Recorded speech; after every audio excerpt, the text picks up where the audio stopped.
हमारे पास एक संख्या है 23।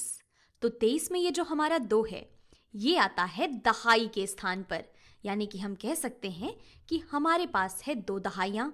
और इस बात को हमने यहाँ पर इन ब्लॉक्स की मदद से भी दिखाया हुआ है। यहाँ पर अगर हम एक बड़े ब्लॉक को देखें तो एक बड़े ब्लॉक में है कुल 10 छोटे ब्लॉक्स, यानी कि एक बड़ा ब्लॉक हमें दिखाता है एक दहाई को। तो यहाँ पर एक बड़ा ब्लॉक है एक दहाई के बराबर, और इसी तरीके से हमारे पास हैं 2 बड़े ब्लॉक यहाँ पर। तो हम कह सकते हैं कि हमारे पास हैं 2 दहाइयाँ। और इसी के साथ साथ अगर हम इस 3 की बात करें तो हमारा ये 3 ये है इकाई वाले स्थान पर। तो हम कह सकते हैं कि 23 में है कुल 3 इकाइयाँ। और इस बात को हमने यहाँ पर इन 3 छोटे वाले पीले ब्लॉक से दिखाया है। यहाँ पर हम कह सकते हैं कि ये जो पीले वाले ब्लॉक्स हैं ये दिखा रहे हैं 3 ones को। तो अगर हम इन सभी चीज़ों को एक साथ जोड़ दें तो हम कह सकते हैं कि हमारे पास हैं 2 दहाइयाँ जो कि दरअसल 20 के बराबर होती हैं, और इसके अलावा हमारे पास हैं 3 इकाइयाँ। तो ये कुल मिलाकर हो जाता है 20 + 3 यानी कि 23 के बराबर। तो चलिए इस बात को ज़रा साफ साफ से लिख लेते हैं। तो हमारे पास है 23, तो 23 का मतलब है कि हमारे पास हैं कुल 2 दहाइयाँ। 2 दहाइयाँ यानी कि हमारे पास हैं 2 tens, और यहाँ पर मैं इसको दहाइयाँ लिख देती हूँ।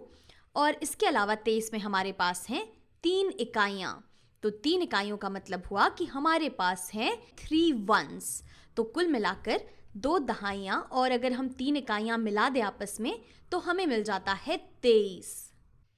तो चलिए अब सोचते हैं कि अगर हम अपने इस 23 में अगर हम 23 में जोड़ देते हैं 30 को, अगर हम 23 में 30 को ऐड कर देते हैं, इसे मैं पीले रंग में ही लिख देती हूँ, तो हमें यहाँ से क्या मिलेगा।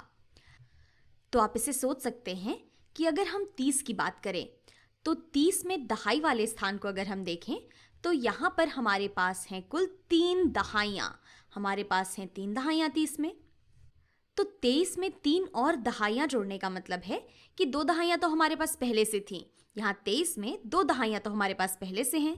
अब इसमें हम 3 दहाइयाँ और बढ़ा देंगे। तो चलिए बढ़ा देते हैं।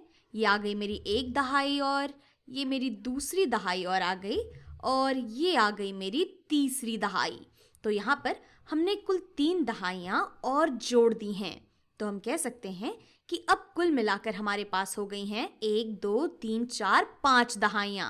यानी कि अगर हम 23 और 30 को आपस में जोड़ देते हैं तो कुल मिलाकर हमारे पास आ जाती हैं 5 दहाइयाँ। यहाँ पर आ जाती हैं हमारे पास कुल 5 दहाइयाँ।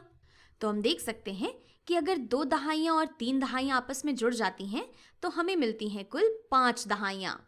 तो चलिए आगे बढ़ते हैं और बात करते हैं अपने इकाइयों की। तो यहाँ पर अगर हम 30 की बात करें तो 30 में तो हमारे पास हैं 0 इकाइयाँ। हमारे पास एक भी इकाई नहीं है 30 में, हमारे पास हैं 0 ones। और अगर हम 23 को देखें तो यहाँ पर हमारे पास हैं 3 इकाइयाँ। तो यहाँ पर हम कह सकते हैं कि हमारे पास 30 से तो एक भी इकाई नहीं आ रही है, लेकिन 23 से हमारे पास 1 2 3 ये 3 इकाइयाँ ज़रूर हैं। तो यहाँ से हम कह सकते हैं कि अगर हम 23 और 30 को जोड़ते हैं तो हमारे पास कुल मिलाकर 3 इकाइयाँ आ जाती हैं। तो इसे आप सोच सकते हैं कि 3 इकाइयाँ और 0 इकाइयाँ आपस में जुड़कर 3 इकाइयों के ही बराबर हो जाती हैं। तो चलिए अब देखते हैं कि अगर हम 23 में जोड़ देते हैं 30 को तो हमें क्या मिलता है। हमें अगर 23 में जोड़ना है 30 को तो इस चीज़ को अब हम क्या कह सकते हैं। तो हम देख सकते हैं कि हमारे दहाई वाले स्थान में है 5, तो हम कह सकते हैं कि यहाँ टेंस की प्लेस पर हम 5 लिख सकते हैं, और इकाई वाले स्थान पर या वंस की प्लेस पर है 3, तो यहाँ पर इकाई वाले स्थान पर हम डाल देंगे 3 को। यानी कि 30 और 30 आपस में जुड़कर 53 के बराबर हो जाते हैं। हम अपने दहाई वाले स्थान को जोड़ते हैं 2 और 3 को, तो हमें मिल गया यहाँ दहाई वाले स्थान पे 5, और इकाई वाले स्थान को अगर हम जोड़ दें 3 और 0 को तो इकाई वाले स्थान पर आ गया 3। यानी कि 5 दहाइयाँ 3 इकाइयाँ मिलकर 53 के बराबर हो जाती हैं।